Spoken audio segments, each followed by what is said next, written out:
Next on Worcester News Tonight, a Worcester man charged in a road rage incident. Police say he threatened another driver with a machete. Plus, find out what caused this car accident on Route 20 near the Oxford-Charlton line. Good evening. Thanks for joining us. I'm Andy Madison. Authorities say he pulled a knife on another driver, but the man claims he was acting in self-defense. Our Olivia Lemon has a look at the alleged road rage incident in Worcester. A Worcester man appears in court Wednesday. Police say he pulled a machete on another man in a road rage incident. This defendant got out of his vehicle, retrieved a machete from the trunk of the vehicle, went towards the complaining witness, threatened to cut his head off, and at some point struck him in the face. Police say Aldo Rivera was picking up his two teenage children from Burncoat High School around 2 o'clock Tuesday when the incident happened. David Reed says he heard the argument. I heard someone say, "How'd you like to have me chop your head off?" You know, that's all I heard. Chop your head off.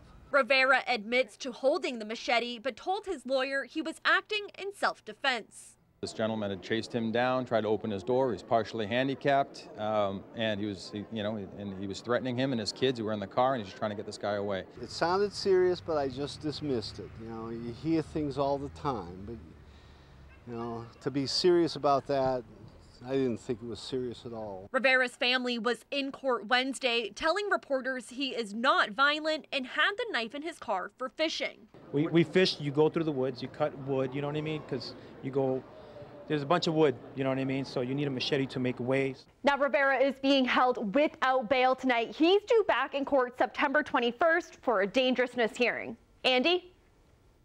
Thanks, Olivia, for that report.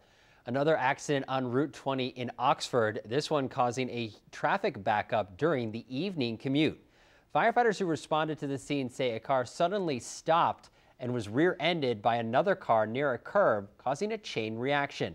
5 cars were involved in the accident, but there were no serious injuries. 6 people involved were checked on by EMTs. 4 cars were towed away from the scene. The accident happened in the vicinity of a fatal crash last fall. It prompted new safety measures on the roadway. Within the last year, Mass DOT widened the road and added lights and lane dividers to improve safety on Route 20. Sutton police have charged a former school custodian with stealing several computers from the Sutton School District. 28-year-old Kayla Peterson is accused of taking 13 computers from Sutton Middle School, equipment valued at over $20,000. All the computers have been returned. Peterson is charged with breaking and entering, 2 counts of larceny, trespassing, and receiving stolen property. A sales manager at a car dealership in Auburn is facing dozens of charges, including fraud against Volkswagen. Auburn police were contacted by the car company to investigate claims workers at Patrick Motors made hundreds of attempts to defraud the VW Corporation through fake online registrations for the TDI Goodwill program, a program which offered free roadside assistance and 2 $500 gift cards. Matthew Patrick is facing more than 50 charges, including larceny, identity fraud, and conspiracy. Attempts to reach Matthew Patrick today were not successful.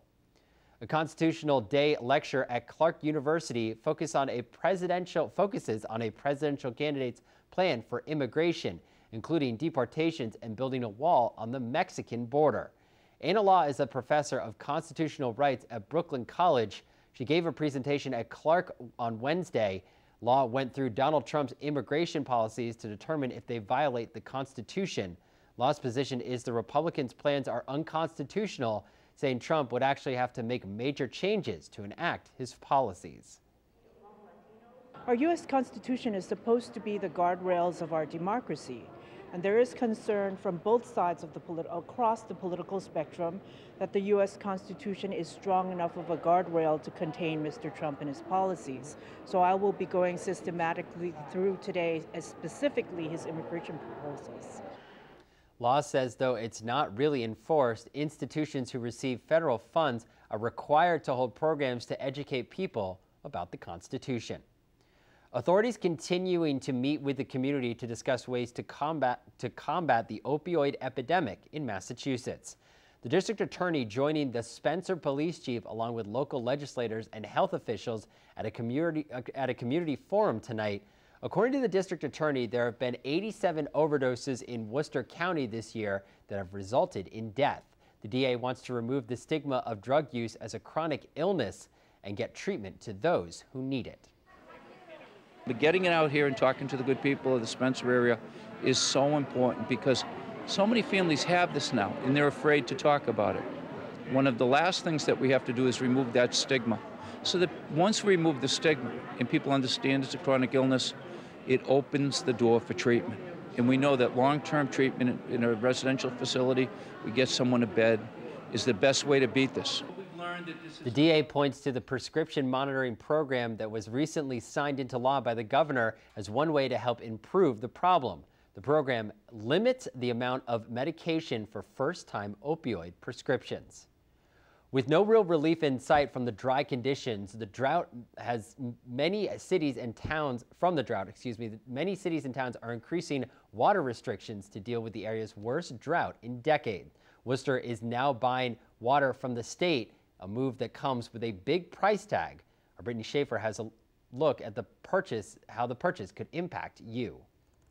You see things wilting a little more than normal. Many Worcester area businesses are feeling the effects of the worst drought in decades. The city announced a stage 3 drought emergency last week. With more restrictions in place, businesses who rely on water are having a tough time using less. Less people have been coming in, and sometimes it's pretty quiet. You have to maintain the greens. If your greens die out, your business is going to be, off. We clean cars and we need water to clean. At Haddad Auto Detail, owner Wayne Haddad says they already try to conserve water and some of the equipment they use helps. We use high pressure washers. They only use 2.8 gallons per minute. Packaghaw Golf Course in Auburn has their own well, but they are taking steps to cut their water use. We would wash our golf carts. We no longer do that. We do hand watering, so we're pretty much isolate everything, and we do try to conserve as much water as we can. The city started purchasing $1.7 million of water from the Massachusetts Water Resources Authority Tuesday. The money is coming from the city's water enterprise account, but once the money runs out, local water users will have to pay the bill. The water bills are very, very high already, in this area. Big. So everything like that stresses businesses out, stresses people out. Brittany Schaefer, Worcester News Tonight. The city manager says the cost to purchase water is $1.7 million a month. The city will pay for it from a reserve account, but with little rain in the forecast, Ed Augustus is worried the money could dry up quickly. We'll continue to purchase water as long as we need to, and if there gets to be a point where the reserve funds are depleted, then we'll have to look at deficit spending, which is what we can do for a period of time, and then repay the water enterprise account with tax levy dollars. So we're hoping we don't get there, but there is precedent and there is a way to make sure that we always have enough water. That's critical to the health and safety of the community. So we'll continue to work and be creative in figuring out how to make sure we meet the water needs of the people of the city. Last week, the city declared a Drought 3 emergency. State health officials announced Tuesday a second human case of West Nile virus in Massachusetts. Residents are urged to continue to take precautions to avoid mosquito bites. The person who contracted the virus is a man in his 70s from Norfolk County. The state's Department of Public Health Department is investigating where he was most likely exposed to the infected mosquitoes. Meanwhile, in Auburn, a second sample of mosquitoes has tested positive for West Nile virus. The town says they will spray for mosquitoes Thursday night. The affected area is Packaghaw Hill. Good news for dog lovers. You can now legally bring your dog to almost all the parks in Worcester. The City Council unanimously gave approval to allow leashed dogs in most public parks. Dogs have been banned from all parks since 1997 due to an animal control ordinance. Dogs are still not allowed in certain areas like cemeteries, athletic fields, and beaches. A former Clark University student who said he was unfairly expelled after he was accused of rape has reached a preliminary settlement in his lawsuit against the school. Federal court records show a settlement was reached yesterday and the case was dismissed. The student, identified as John Doe of Connecticut, sought $75,000 after he said he was dismissed from the Worcester school last year. He said the encounter was consensual and he was never criminally charged.